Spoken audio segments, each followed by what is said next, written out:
Hey everyone, and welcome. Today we are going to tackle the often overlooked backbone of pretty much all of cybersecurity, log management. We're going to be using the official guide from the National Institute of Standards and Technology, that's NIST, to really understand how we can turn this massive ocean of data into our absolute best defense. So let's just imagine for a second the worst-case scenario. Your network's been breached, data's gone, and it is pure chaos. Where do you even begin to look for clues? Well, the answer, as we're about to see, is hidden in the digital breadcrumbs, the evidence trail that gets left behind in all of our systems. So here's our game plan for today. First, we'll talk about that evidence trail. Then we'll get into why log management fails so often, because it really does. From there, we'll jump into NIST's solution, how to build the right infrastructure, create a smart policy, and finally, put their key recommendations into practice. All right, let's start at square one. What exactly are these security logs we're talking about? Because really, they are the absolute foundation for any kind of digital investigation.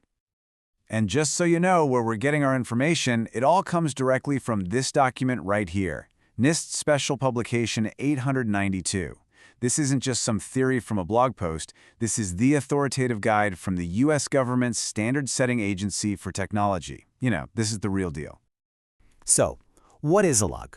Well, NIST keeps it simple. It's a record of events. Personally, I like to think of logs as the black box flight recorder for your entire network. Every single login, every file access, every error, every connection, it's all getting recorded. It tells the complete story of what's happening, one event at a time. And when you look at them, yeah, they might just seem like a wall of code or technical jargon, but what you're actually looking at is the story of your network.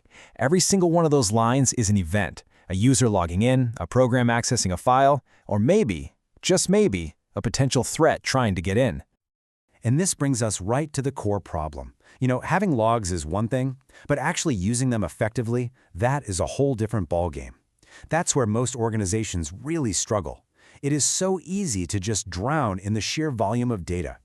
NIST breaks down these common failures, and it reads like the silent killers of any security program. I mean, you've got logs coming in from everywhere, servers, firewalls, you name it, and they're all in different formats. It's a nightmare to try and connect the dots. Then you have the insane volume of data, plus the fact that if logs aren't protected, an attacker can just waltz in and delete their tracks. And the final nail in the coffin? Analysis is often seen as this boring, low-priority job. So all this priceless data just sits there until it's way too late. And this quote from the guy just says it all. It perfectly captures the central conflict. You've got limited time, limited people, a limited budget, all trying to handle a literally infinite, continuous fire hose of log data. That fundamental imbalance is the root cause of failure. So how in the world do we fix this? How do we fix that imbalance? Well, thankfully, we don't have to reinvent the wheel. NIST gives us a structured blueprint for building an infrastructure that's actually designed to tame this chaos. They recommend this really logical three-tier architecture. So, Tier 1 is where the logs are actually born, on your servers, your network devices, everything. Tier 2 is the heart of the whole operation, central servers that collect, parse, and store all of it. And finally, Tier 3 is where the humans come in, the consoles where analysts actually monitor the data, hunt for threats, and create reports. Now, when you're building that central collection tier, you've basically got two main paths you can go down. On one side, you have the classic open-source standard called Syslog. Think of it as the simple, reliable pickup truck for just getting logs from point A to point B. On the other side, you've got a much more powerful, modern solution called a SIEM. A SIEM is like a super intelligent command center designed to pull in logs from hundreds of different sources, make them all speak the same language, and then use advanced logic to find that one signal in all the noise. Okay, but here's the thing. Having a great SIEM or a perfect Syslog server is completely useless without a plan. Technology doesn't solve problems on its own. A good strategy does. And this is where having a formal logging policy becomes absolutely critical. A good policy forces your organization to answer all the hard questions before an incident ever happens. What data are we actually collecting? Who is responsible for looking at it? How are we protecting these logs from being tampered with? How long do we need to keep them? And maybe most importantly, what's the plan when we actually find something suspicious? This is what moves you from just hoarding data to having a real security strategy. And this table is such a perfect illustration of that strategy in action.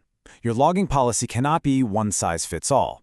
A low-impact system, like you see on the left, might only need its logs kept for a couple of weeks. But a high-impact, super-critical system over on the right, Oh no, you're keeping those logs for a full year, and you're sending them out for analysis every 5 minutes.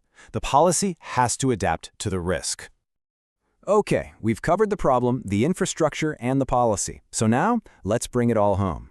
In this last section, NIST boils everything down into 4 core recommendations. This is your action plan.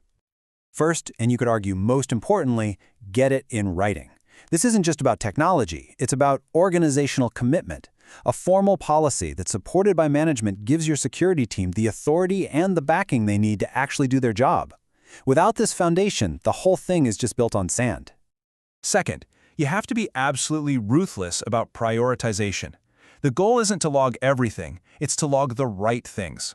Remember that data fire hose we talked about? Well, your policy is the filter. It forces you to focus your limited time and money on the data that will actually help you reduce the most risk. Third is the fortress itself. Your log management infrastructure has to be secure. I mean, think about it. If an attacker can get in and just delete the logs, erasing their own tracks, what was the point of all this? This infrastructure holds your evidence. It needs to be one of the most protected assets on your entire network, period. And finally, recommendation number 4, don't forget the humans in the equation.